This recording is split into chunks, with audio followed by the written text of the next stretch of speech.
साहब 150 मिसाइल अगर गया तो 75 जो है वो इस टाइम पे इसराइल की धरती के ऊपर जाके बज गए हैं। भूख का आलम है, खौफ का आलम है इसराइल के अंदर। लानत है बेंजामिन नेतन्याहू जैसे बुज़दिल, बेशरम और बेहया आदमी के ऊपर जो अपना मुल्क छोड़ के फरार हो गया। कहते हैं ना कि उठा साकिया इस पर पर्दा इस रात से, लड़ा दे ममोले को शाबाश से। तो इंशाअल्लाह ताला आप देखेंगे अभी इब्तदा है, ये बात यहाँ खत्म नहीं हो रही। अब्दुल्ला गुल साहब ये बताएं, वादा सादिक सोम, ये जो ऑपरेशन का नाम मैंने पूछा ईरान में कुछ हलकों से, दोस्तों से, तो उन्होंने कहा है कि ये जो जालियों पे लिखा हुआ है ना रोजे की ला इलाहा, हमारे पास पैसा नहीं है, the money is there, we just have to collect it।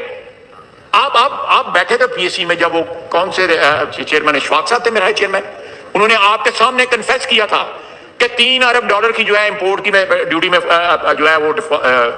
जो है वो घपला है चाइना से जो इंपोर्ट होती है। आप गवाह इस बात पे, $3 अरब। आप बहस करवा लें किसी दिन इस सारे टॉपिक के ऊपर कि हमारे यहाँ पे जो है रेवेन्यू किस तरह चोरी होता है, या स्टेट के जो रिसोर्सेज जो है उनको किस तरह कॉम्प्रोमाइज किया जाता है। रखा और उनसे कहा कि हाँ हम रेस्ट्रेंट कर रहे हैं, हम वक्त आने पे जवाब देंगे, वक्त आने पे जवाब देंगे। और पाकिस्तान ने इंतजार किया कि हिंदुस्तान दोबारा हमला करे। जब हिंदुस्तान ने दोबारा हमला किया 10 मई की रात को हमारे एयर बेसिस पे, जब उन्होंने मिसाइल मारे, उसके बाद भी बहुत से ममालिक पाकिस्तान को कह रहे थे कि आप जवाब ना दें और हम आपको इस पे बहुत ज्यादा फैसिलिटेट करेंगे, रिवॉर्ड देंगे। लेकिन फिर इतना प्रेशर था कि पाकिस्तान को सिर्फ 1-1.5 घंटा मिला, 1-1.5 घंटा मिला जिसमें पाकिस्तान ने जवाब देना था।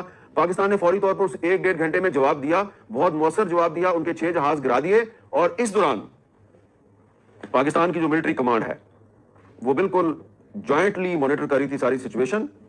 और पाकिस्तान आर्मी के जो मिसाइल हैं उनके निशाने पर भारत का हर एयर बेस था, भारत का हर बड़ा फौजी अड्डा था।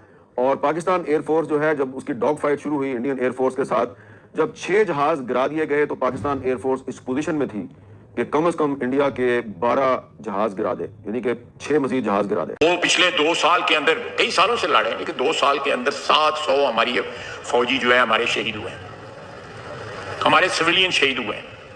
हमारा एक सूबा जो है उसके कई इजला जो है इस वक्त दहशतगर्दी की जो है का टारगेट बने हुए हैं। बलूचिस्तान टारगेट बना हुआ है। ये सारे, चाहे वो टीटीपी है या बीएलए है, ये सारे के सारे जो है ये हिंदू के एजेंट हैं। मैं हिंदू लफ्ज मैंने गलत इस्तेमाल किया, भारत के एजेंट हैं। ये उनकी जंग लड़ रहे हैं हमारी सरजमीन के ऊपर। और कोई शख्स जो है एक रत्ती पर भी उनके साथ जो है को हमदर्दी रखता है तो वो पाकिस्तानी नहीं है, वो पाकिस्तान का दुश्मन है।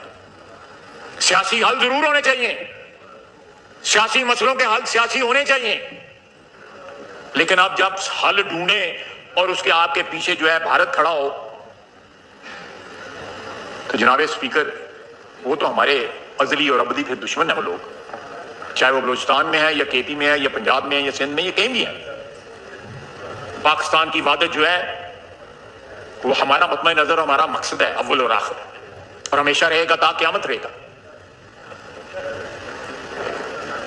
मैं रोजाना देखता हूँ, आती हैं, आपको भी आती होंगी, जितने यहाँ पे लोग बैठे हुए हैं कि ट्रांसफर करा दें, फ्रांस करा दें, ये करा दें, वो करा दें, बलूचिस्तान नहीं जाना, फलानी जगह नहीं जाना, फलानी के ऊपर यूनाइटेड नेशंस में इंडिया ये बात मनवाने में कामयाब रहता है कि पाकिस्तान दहशतगर्दों को पैदा करता है। और वही बात आपके डिफेंस मिनिस्टर आके सपोर्ट कर रहे हैं कि हाँ हम करते हैं, और पिछले 30 साल से कर रहे हैं। सुना है कि इसराइल और अमेरिका अपने फाइटर प्लेन इंडिया, कोई खबरें ऐसी आ रही हैं कि इंडिया बेच चुका है। हमारे पास है अभी तक F-16, उनके पास आ चुका है F-35, और वो भी गिफ्ट किया है। अच्छा, अब बात ये है कि अमेरिका स्टैंड किसके साथ करेगा, तो वो इंटेंशन यहाँ से ही क्लियर हो जाती है।